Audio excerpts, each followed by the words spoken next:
My name is BONAVENTURE. Welcome to a business mathematics class.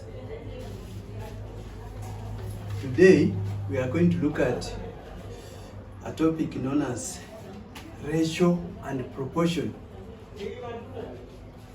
So we will look at ratio and proportion, specifically looking at the ratio and also problems got to do with the proportion.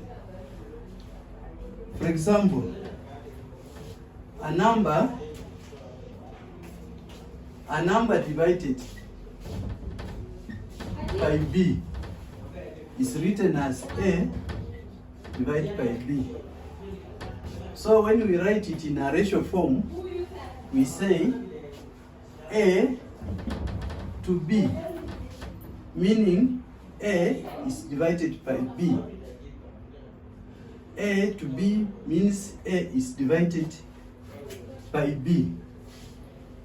For example, in normal circumstances, when you get a number is 3/4, it means it is 3 to 4.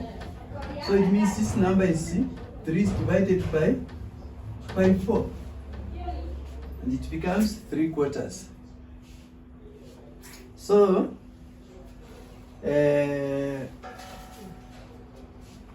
again, if a number is divided by, if a is divided by b, as I've said, a divided by b, but it can also be b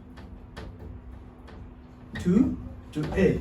So it means b over a is a reciprocal of a over b. It's an inverse. A to b is an inverse. B to a is an inverse of a to b.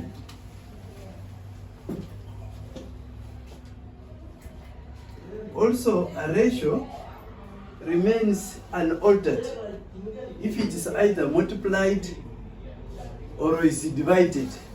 For example, if we take a ratio of 2 to 3 and we say 2 times 2 and 3 times 2, here it will be 4 to 6. And if we divide further, it will still come to the same thing. 2 here, it will be 2. 2 into 6, it will be 3.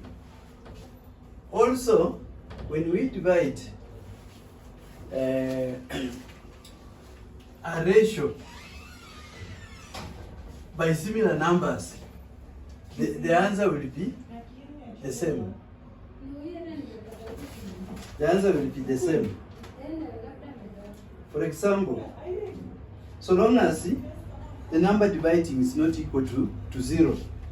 For example,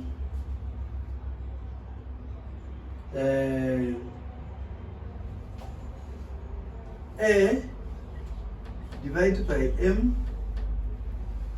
is the same as b divided by m. So long as m will not be equal to 0. Also, if a number is equal to the other, like a is equals to b, we say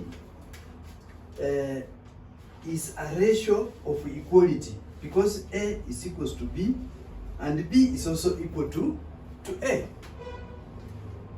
But if a is greater than b, we say it is a ratio of inequality.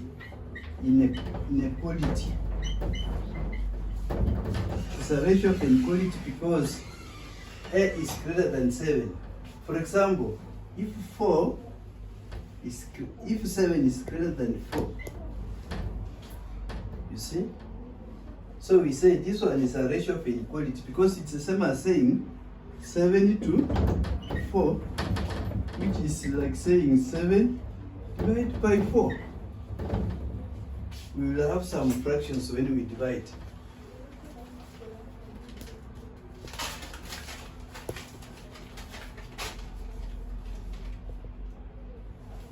I'll give you an we will look at a small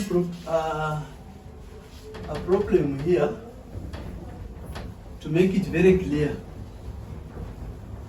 You see, as we learn ratios and proportions, we apply really problems so that it can be understood better. For example, if A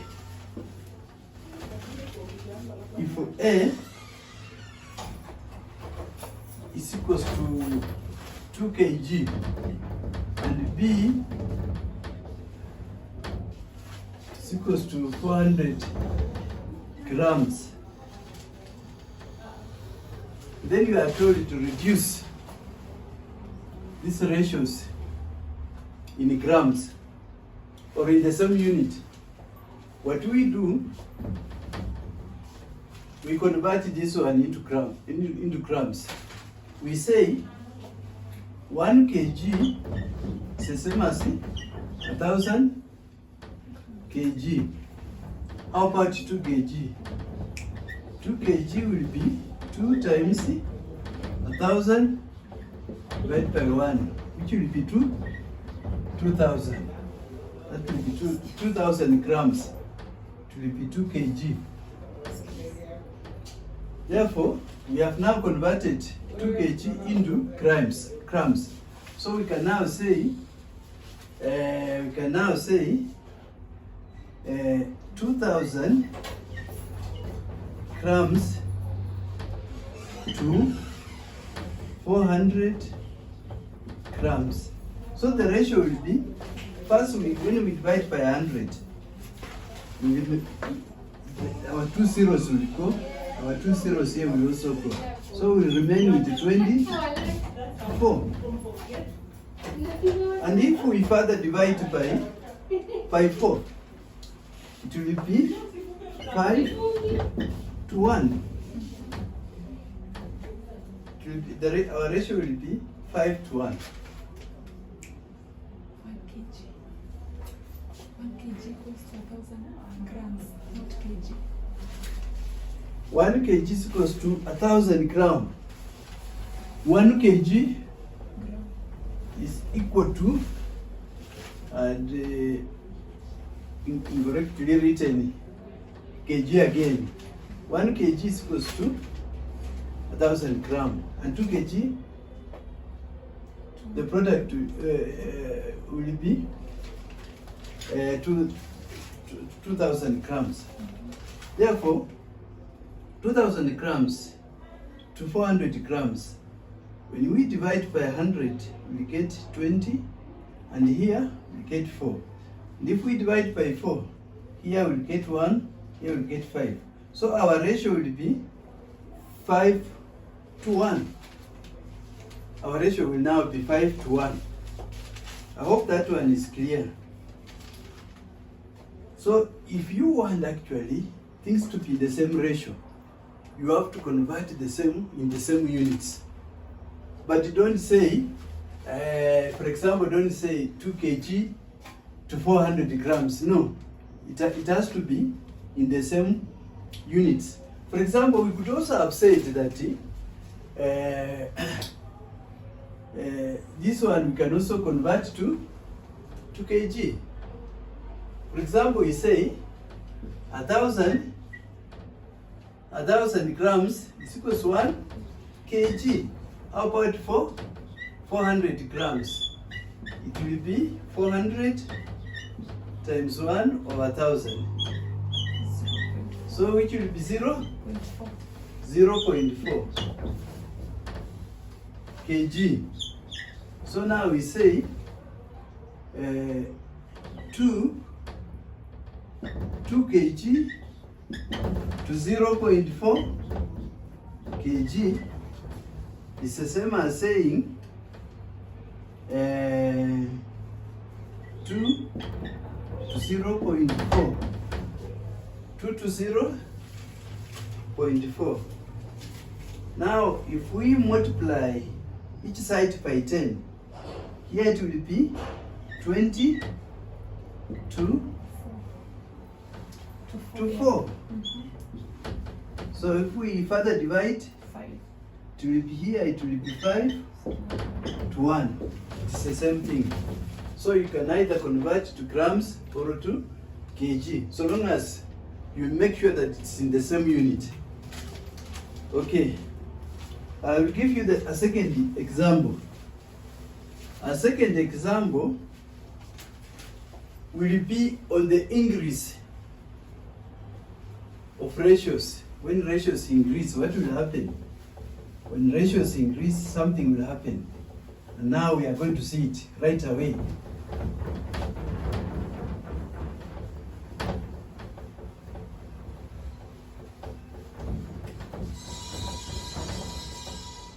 We are going to see how quantities increase in a certain ratios.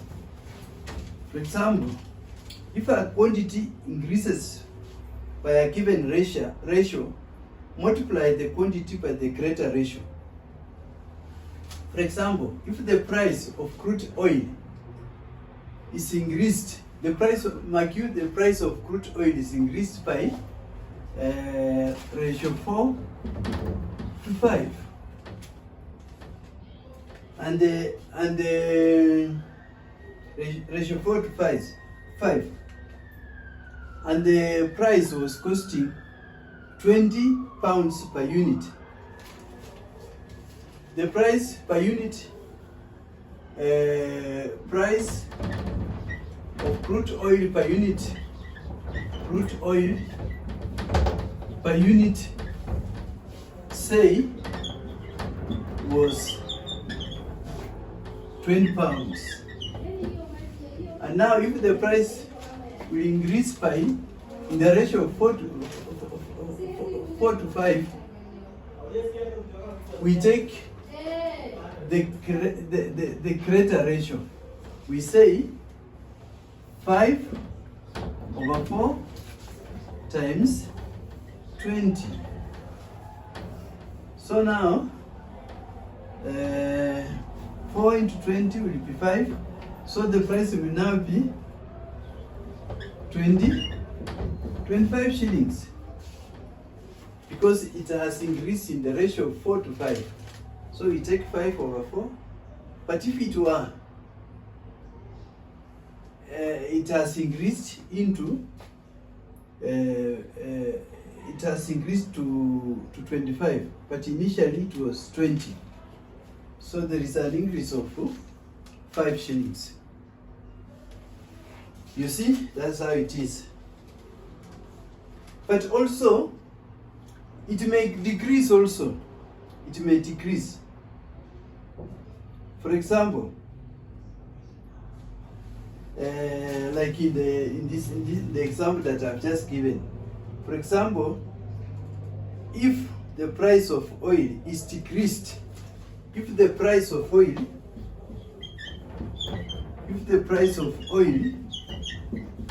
is decreased by 4 to 3, if it is decreased by 4 to 3, so we take 3,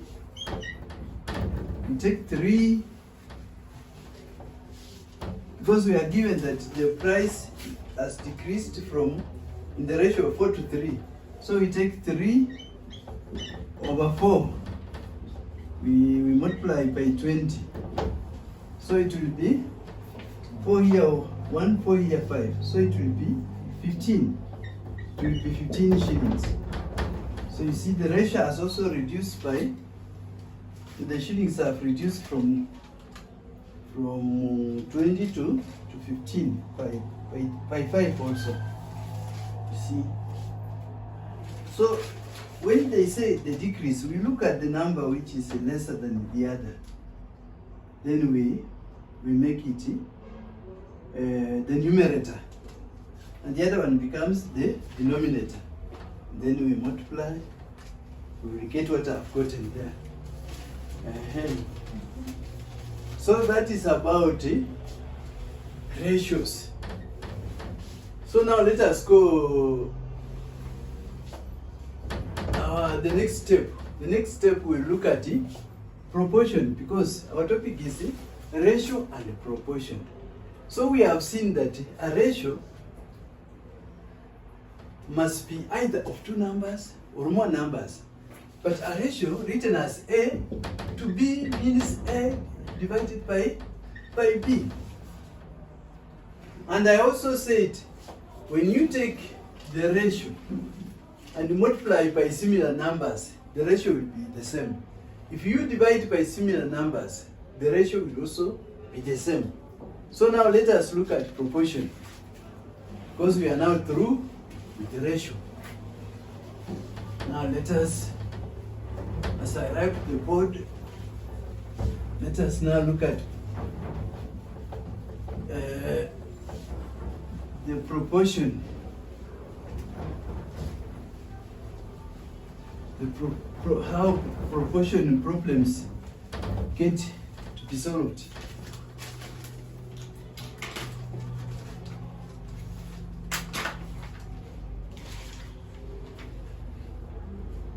For example, in proportion, for example, if 10 is equal to 200, I just want to begin by a simple example. If 10 is equal to 100, 5 will be equal to what? If 10 is equal to 100, what will be 5 be equal to? If 10 is equal to 100, 5 will be equal to what? We cross multiply and say 5 times 100 over 10 will be equal to 50. If 10 is equal to 100, then 5 will be equal to 50. In the same way, we can also say if 10 is equal to 100, 1 will be equal to what? 1 will be equal to what? 1 will be equal to 1 times 100 over 10. 1 will be equal to 10.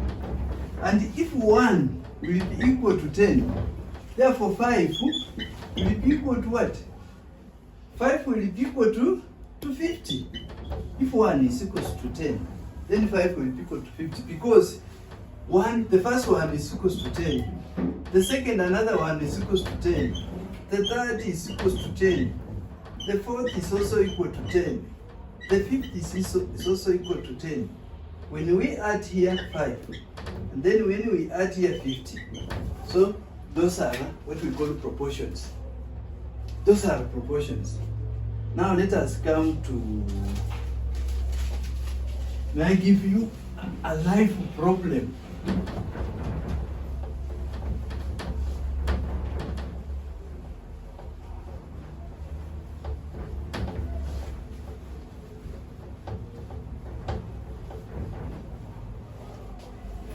Example, if we can have a ratio like A to B is equals to C to D. You see, A to B is equals to C to D. We call this one,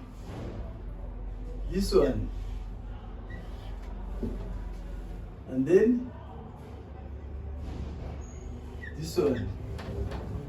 We say this one, A and D, we call them extremes. A and D. And then this one we call them means. We call them means. We call them means. If we say the numbers A and D and are the extremes of the proportion, and the numbers B and C are the means of the proportion. Okay. And let us also look at the properties of proportions. For example, if A over B is equals to C over D, then if you multiply the extremes and the means, it will be A and D will be AD is equals to BC. You see? This one, when you cross multiply by also this one, the answer will be AD is equals to BC. It will be that way. For example,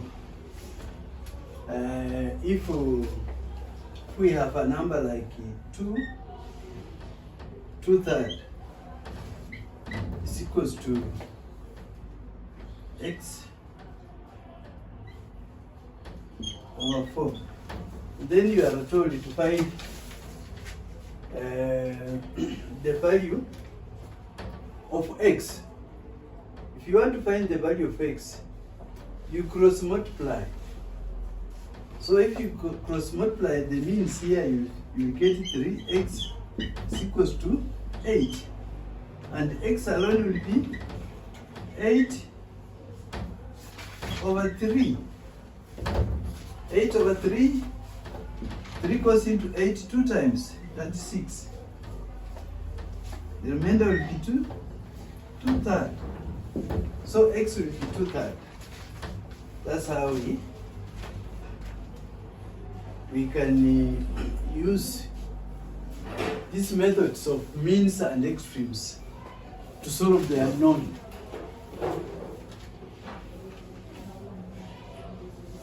So in other words, we can observe that, we can, for example, observe that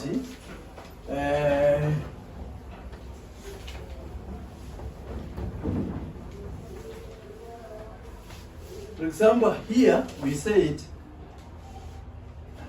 AD is the same as BC. Like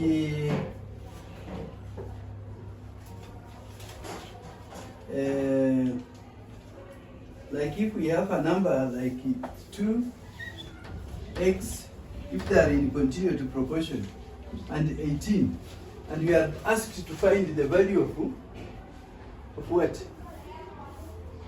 Of x. What will be the value of x?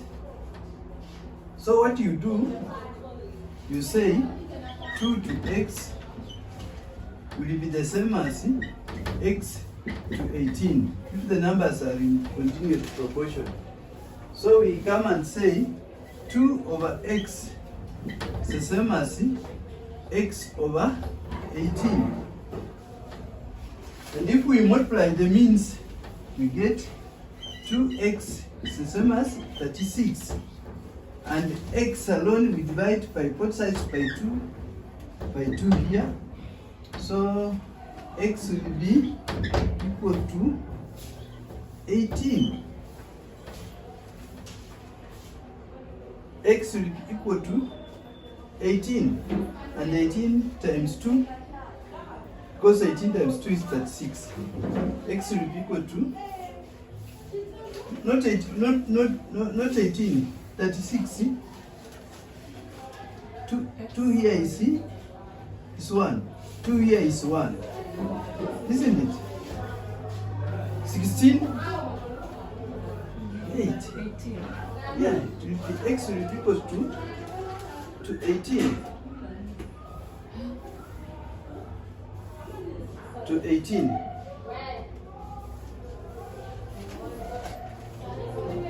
No, this was, sorry class. So it was x squared. X squared is equal to 36. So x alone will be the square root of 36, which will give us 6. So the value of x will be 6. The value of x will be 6. So from that, we observe that when numbers are in continued proportion, for example, A, B, and C, and this one, if it is in the middle, it means B squared is equals to AC, and B alone is equals to what? It's equals to the square root of AC. Why am I saying so? I'm saying so because if they are in continued proportion, it means A to B is the same as B to C. So A to B means A over B is the same as B over C. So if we cross multiply, it will be B squared is equals to AC. I've proven why it is so.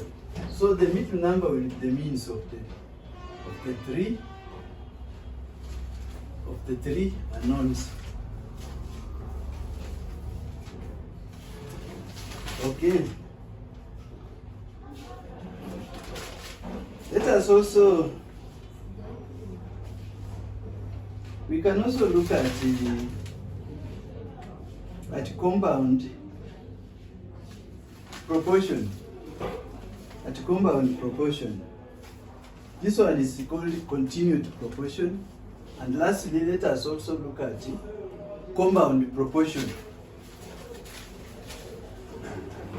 When it comes to compound proportion, in proportion we have seen continued proportion, and now we are going to look at compound proportion. Compound proportion. In compound proportion,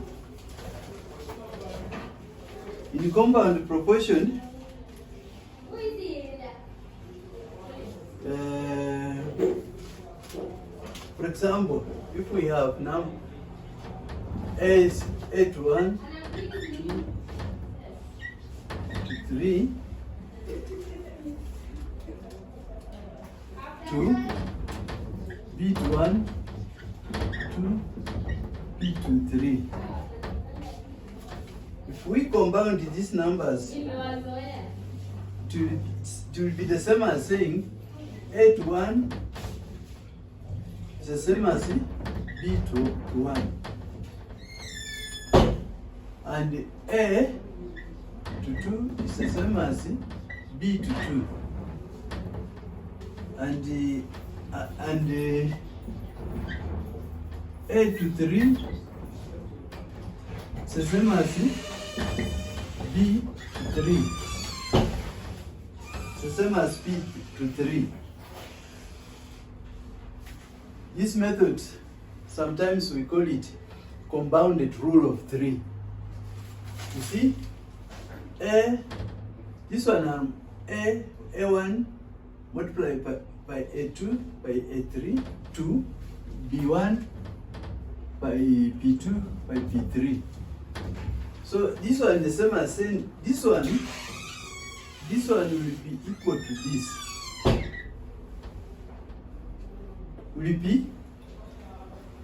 Will not be equal, but will be a ratio of this. And then this one will be a ratio A to B. And then this one will be a ratio of A3 to P3. And this one arises in such a problems as, for example, if you are given that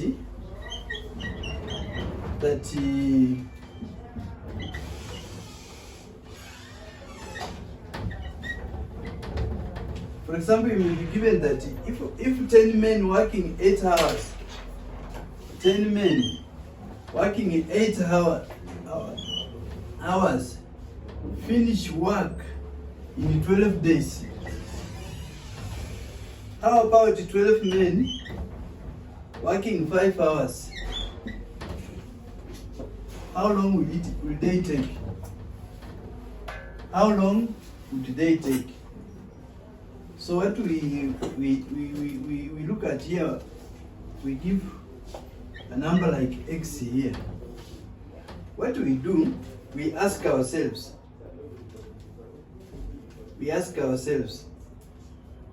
Here we have when you work less hours. Here, hours worked. When you work 8 hours, you will take 12 hours, 12 days. How about when you work lesser hours? Will you get more days or lesser days? You will get more days, isn't it? It will take a long time. Because if you work for 8 hours for 12 days, how about if you work 5 hours? The days will increase. So we now say, if we want to solve this, we say, the days, we say 12 times 8/5. It will be 8/5. Why? Because if you work 8 hours, you will work for 12 days. But if you reduce the number of hours and work for 5 hours,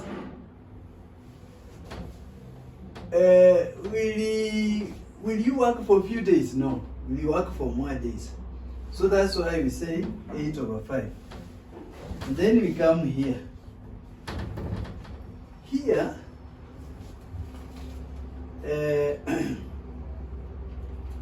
men, in the first place, men were 10. But now, they have increased by 12. So the number of days, will they reduce or increase? The number of days will reduce because the number of men has increased. So it will be 10/12. So now we say 5 here is 1, 5 here is 2. 5 here is 1, 5 here is 2. And then 12 here 1, 12 here 1. 8 times 2, it will be 16. So the number of days will be 16 days. 16 days.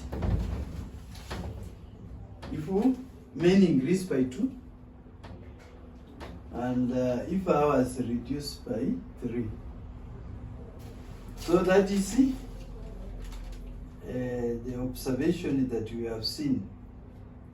And